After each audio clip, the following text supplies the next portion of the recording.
Hi folks, I'm Denver Madison. And I'm Barbara Shaw. And this is Rad News. Today, we'll be covering all of history's hottest hits, from the West to the American Revolution. Now, let's get into it with tour guide, I guess, explaining the Constitution. Tour guide here. I'm at the Constitutional Convention. I've been stuck here for 6 months. I'm stuck in the past and there's no service. Help me. Anyway, the Constitution is important or something. It basically says there are 3 branches of government: the executive branch, judicial branch, and legislative branch, and they check each other or something like that. I don't know. Oh, come on, God. We've taught you better than that. Whatever James Moody said. As this man was trying to say, there are 3 main branches in the government. 1, the legislative branch, which makes the laws. 2, the executive branch, which enforces the laws. And 3, the judicial branch, which interprets the laws. Oh yeah? And the legislative branch is called Congress, which is made up of the Senate and the House of Representatives, and they vote on bills to make laws. There we go. Jeez, man. You take forever to learn. The executive branch, on the other hand, is led by the president, the vice president, and all of his cabinet members. The president can override a law the Congress can make in an act called a veto. However, Congress has a power in which they can override the veto if they really want the law to pass with a 2/3 simple majority vote. This is an example of checks and balances, which gives each branch certain powers over the others. Another important branch was the judicial branch. It is made up of the Supreme Court justices. If a court case goes all the way up to the Supreme Court, they will decide whether or not the law fits into the Constitution. There you have it, Barb and Denver. That's the Constitution. See you guys on Rad News. Thank you, tour guide, and wow, James Madison. We will try to for you. Anyway. Yeah, I'm gonna take my gals to the Hotel Ranch. Cattle drive till I can't no more. I'm gonna take my cows to the Hotel Ranch. Cattle drive till I can't no more. I got the stockyards in the bag. Big bag is attached. Most cowboys are black. Got the boots that black to match. Dollars up for cows, surplus of them goods. I've been in the boxcar, you ain't seen that prairie, yeah. Ain't nobody seen true cowboys. Nobody seen true cowboys. FBI! Oh my God! Get off the newscast! Sorry for the interruption, folks. Some wannabe rock star hacked into our feed, like he's going anywhere. Anyway, thank you to our security guards, Brutus and Chuckles, who safely apprehended him. Now, as Barb here was trying to say, we will now cut to a reenactment of a movie and a review of this movie by Dennis Deng and Craig Ali. You ain't belong here, partner. Listen here, buddy. I only came here to put you 6 feet under. Booty first. Well, only if you can get through me first, you dirty snake! We'll see.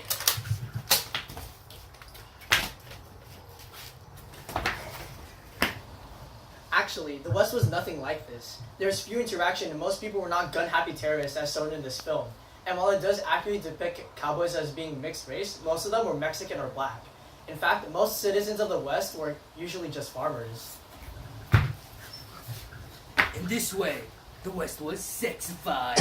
You may. I'm sexy and I know it. In fact, cowboys were so inaccurately depicted that oftentimes they aren't even depicted as cattle ranchers. Cowboy movies show them as old, grizzled, and independent men who do nothing but spit out cheesy one-liners and tobacco for a living, instead of being accurately depicted as young, overworked cattle ranchers who oftentimes worked with other cowboys to manage and maintain the cattle. Things got often lonely for these ranchers, and all they had was their family. Speaking of which, women in the Western families did most of the work. The women did most of the rural housekeeping. For example, they sewed clothes and washed the laundry and did lots more. Adding on, if the husband died, the woman would have to manage the farm. From all of this work, the women were starting to receive the respect they deserve. Indeed, education for children was valued in the West, but work was the #1 priority, and if children were needed in the fields, they couldn't go to school. When they could go to school, it was in a schoolhouse where one teacher taught up to 48 children. Thanks to these conditions, the literacy of Americans was not very good. Up next, thousands of Native Americans are being forced down the electric trail of tears.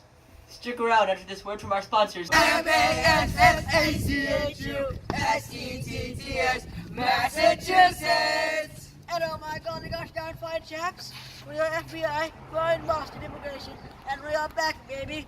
We're here wanting you to live on Massachusetts soil. Yeah, Massachusetts is great. Hey Franklin, tell your sob story. Me very poor man in England. We barely had any money. But once we moved here, we became very rich man. My English not the best, by the way.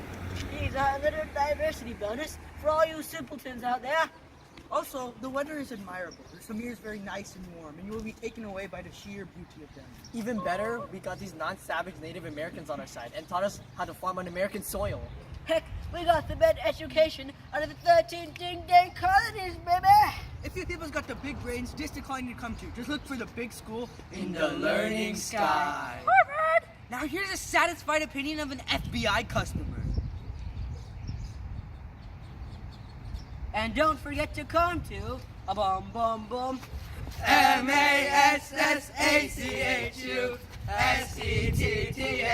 Massachusetts! sponsors. They're what keeps Rad News alive. Now, as Barb was saying, the situation of the Native American is dire. Hundreds upon hundreds of Native Americans are being forced down the Trail of Tears. Here to elaborate is Native American from Arizona. What's your name, sir? I don't want to give you monsters any part of my identity. Okay, we'll call you Arizona. What do you think of the Trail of Tears? I hate it. The prospectors and farmers want our land so they can get money. They don't care about our rich history and culture. So they send us on these death roads with little rations and don't give us any elderly or children support. This is what life is like. We get sick and we die. Also, with the little rations we have, they're eaten by the jerks that escort us. That is awful. And then there's Jackson.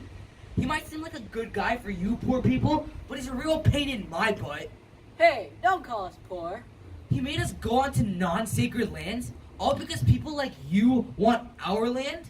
He passed the Indian Removal Act, which ended the U.S. government's earlier policy of respecting our right to remain on land we have lived on for generations. He forced us on the Trail of Tears. Alright, thank you, Arizona. I appreciate you coming here. Thank you for joining us on the show, Arizona. Now, let's cut to everybody's favorite, Mo, Larry, and Curly, the cool guys for sports. Sports! Sports report!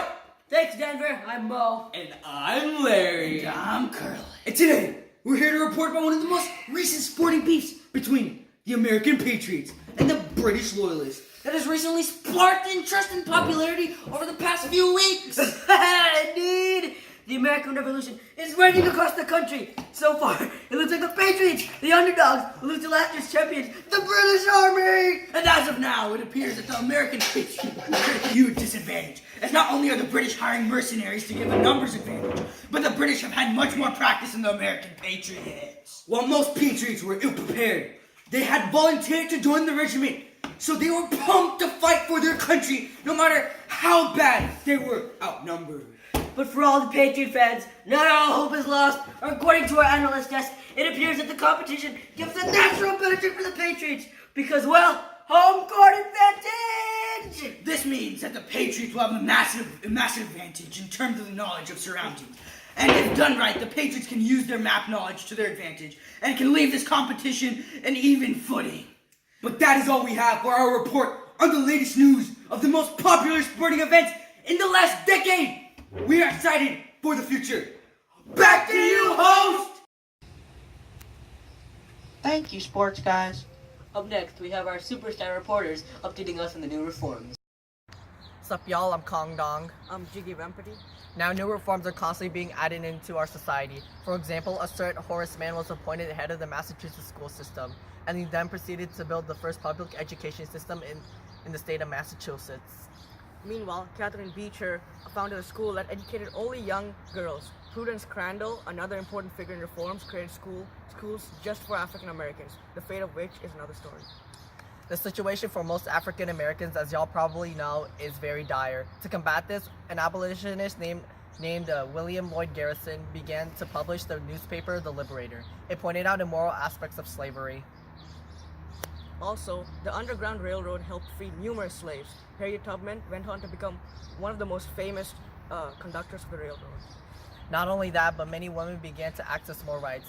Together, Lucretia Mott and Elizabeth Stanton organized the Seneca Falls Convention, where women gathered to discuss their rights. They also began to fight for their rights as well. Thank you guys for joining us. We've had a great show. See you guys next time on Rad News!